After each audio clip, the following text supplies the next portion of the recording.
जब जीवन में हम बलिदान पूर्वक आगे बढ़ रहे होते हैं तो हर बलिदान के साथ एक सवाल होता है, हमको क्या मिलेगा। यहाँ पतरस प्रभु यीशु से सवाल कर रहा है कि हमने अपना सब कुछ आपके लिए छोड़ दिया, हम आपके पीछे चल पड़े, हमको क्या मिलेगा। ये सवाल पतरस प्रभु यीशु से तब करता है जब प्रभु उस धनी युवक व्यक्ति को कहते हैं कि तुम अपना जाओ सब कुछ बेच दो और जो पैसा है वो गरीबों को दे दो और मेरे पीछे बोलो और तुम्हारे लिए स्वर्ग में बहुत बड़ा खजाना रहेगा। जब बात जीवन में बलिदान की आती है तो हर कोई सोचता है कि यदि मैं किसी चीज का बलिदान करता हूँ, यदि मैं किसी चीज को त्यागता हूँ तो इसके बदले मेरे को क्या मिलेगा, इसके बदले मैं क्या पाऊंगा। तो पतरस का सवाल अपने आप में बहुत अच्छा है कि प्रभु देखिए, हमने आपके लिए सब कुछ छोड़ दिया, हम अपने नाव, अपना जाल, अपना काम सब कुछ छोड़कर आपके पीछे चले, हमको क्या मिलेगा। इससे पहले पतरस के मन में शायद ये सवाल नहीं उठा होगा, लेकिन जब प्रभु यीशु उस अमीर आदमी को कह रहे थे कि अपना सब कुछ बेच दो, गरीबों को दे दो, मेरे पीछे खोलो और स्वर्ग में तुम्हारे लिए बहुत बड़ा धन रहेगा, तब पतरस के मन में ये सवाल उठना लाजमी है। हम और आप जब प्रभु के पीछे चलते हैं और प्रभु के पीछे चलने के कारण जब जीवन में कष्ट आते हैं तो ये सवाल बहुत लाजमी है कि हम इन कष्टों को झेल रहे हैं, इसके बदले हमको क्या मिलेगा। ये धनी व्यक्ति जब आया, इसका सवाल था मैं आपके पीछे चलूंगा, और इसके सवाल का मतलब यही था यदि कि आपके पीछे चलने से मैं क्या पाऊंगा। लेकिन पतरस और चेले प्रभु के पीछे कभी इसलिए नहीं चले कि वो क्या पाएंगे, वो प्रभु के पीछे इसलिए चले कि प्रभु कौन है।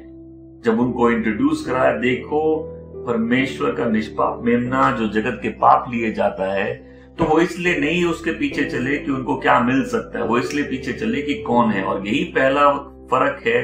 लोग जो चर्चेस में हैं, बहुत से लोग इसलिए आते हैं कि उनको क्या मिलेगा। यीशु ने जब चेलों को बुलाया था, उनको कुछ वादे नहीं किए थे, ये सब कुछ छोड़कर उसके पीछे हो लिए थे।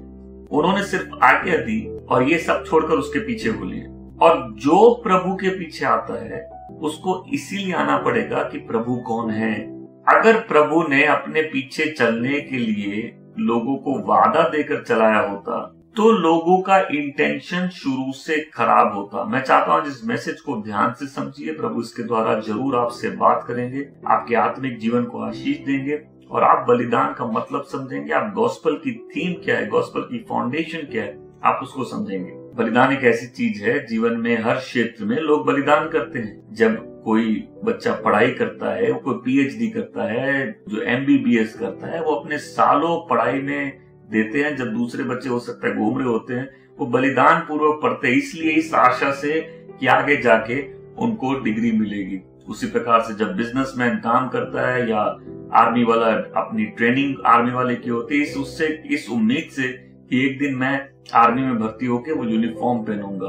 तो जीवन के किसी भी क्षेत्र में बलिदान जुड़ा है, हम उसके कारण क्या पा सकते हैं उसके साथ। तो चेलों का ये सवाल गलत नहीं है। अगर आप भी आज जीवन में कठिनाई से जा रहे हैं, तकलीफों से जा रहे हैं, तो आपका भी अगर सवाल है प्रभु के पीछे चलने से हमको क्या मिलेगा, ये सवाल गलत नहीं है। लेकिन आज एक फंडामेंटल डिफरेंस मैं बताना चाहता हूँ। कई लोग कलीसिया में इसीलिए आते हैं कि उनको क्या मिलेगा, क्योंकि हम एक ऐसे समय में है, लोगों को सम्मोहित किया जाता है कि आओ प्रभु यीशु के पास चलो और सब कुछ ठीक हो जाएगा। कोई और चेला होता तो शायद ये सवाल करने में थोड़ा हिचकिचाता, लेकिन हम पतरस को पूरे सुसमाचार में देखते हैं कि वो कहीं भी बिना हिचक के कुछ भी बोल देता था और कोई भी सवाल कर लेता था। यदि कोई प्रभु के पीछे चलता है तो सबसे पहले इसलिए नहीं चलता है कि उसको क्या मिलेगा। हम चर्चों में गवाहियां सुनते हैं और ये गवाहियां होती है, मुझे ये मिल गया, मुझे वो मिल गया। हाँ, प्रभु आपके व्यक्तिगत जीवन में आशीषें देते हैं, लेकिन लोग गवाही का मतलब नहीं जानते। असली गवाही होती है कि प्रभु यीशु में मुझे नया जीवन कैसे मिला, प्रभु यीशु ने मेरे जीवन को कैसे बदला, मुझे उद्धार कैसे मिला। आज बहुत सारी तकलीफें, कई लोगों को मालूम है कि उनकी जो तकलीफ है शायद इस जीवन में खत्म भी ना हो, तो फिर सवाल लाजमी है, मेरे को प्रभु के पीछे चलने से क्या मिलेगा। मैं पहला कुरिन्थियों के 15 अध्याय पद संख्या 57 और 58 पढ़ता हूँ। प्रभु का वचन सुनिए। परंतु परमेश्वर का धन्यवाद हो जो हमें प्रभु यीशु मसीह के द्वारा विजयी करता है। इसलिए हे मेरे प्रिय भाइयों, दृढ़ और अटल रहो तथा प्रभु के कार्य में सर्वदा बढ़ते जाओ, क्योंकि तुम जानते हो कि तुम्हारा परिश्रम प्रभु में व्यर्थ नहीं होगा। हम धन्यवाद देते हैं परमेश्वर को जो हमें मसीह यीशु में विक्ट्री देता है, जो हमें मसीह यीशु में जय देता है।